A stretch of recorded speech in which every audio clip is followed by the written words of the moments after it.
Last summer, there was an event that involved my mother-in-law, Karen, and myself. We traveled to my cabin to pick up some items for my dwelling. Although the lodge was a considerable distance away, we made it there on time. However, during our journey, the weather started to change and it started drizzling lightly. When we arrived, we found that we were thoroughly soaked as the rain became even heavier. On entering the hut, I immediately put the kettle on the stove to boil and went to the bedroom in search of a suitable outfit. I was rarely in the hut, as my wife usually came here, so my closet was limited. I managed to find a few things that belonged to Lisa that might fit Karen, but nothing that would fit me. One of Lisa's robes caught my eye, and, having no alternative, I decided to wear it. By the time Karen had finished showering, I had already donned the robe. When she saw me, she laughed and said, "If only you had stockings and a wig, you'd be a real girl." We both laughed, and that was the end of it. The rain was getting heavier, it was getting dark, and we decided to stay the night. There was no point in driving back when everything was soaked. We called home to let them know and sat down to have tea. Digging through the cupboards, I found an unopened bottle of whiskey and an open bottle of wine. We decided to start with the wine. It was drunk quickly, after which we moved on to the whiskey. After the first glass of wine, I felt slightly intoxicated.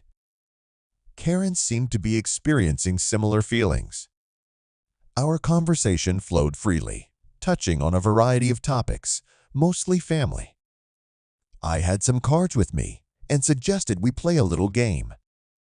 Karen asked, "What are we going to play for?"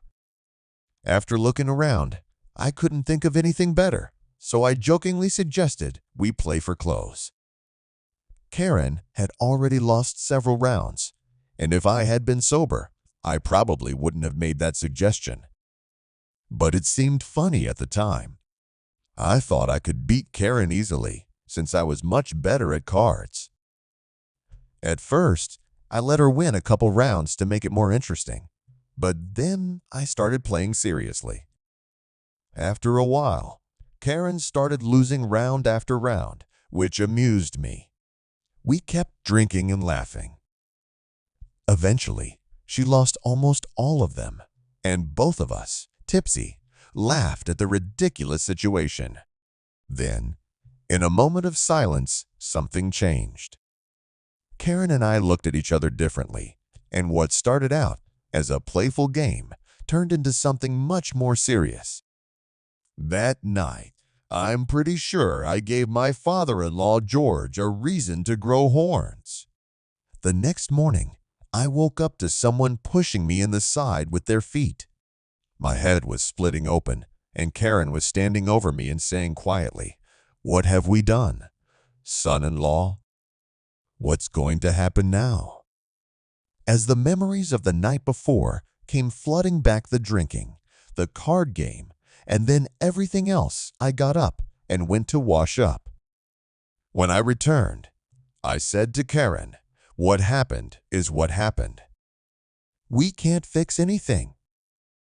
If we keep quiet, it will be forgotten." Karen agreed. We tidied up the bottles and cards scattered around the room, destroying all evidence of the previous evening.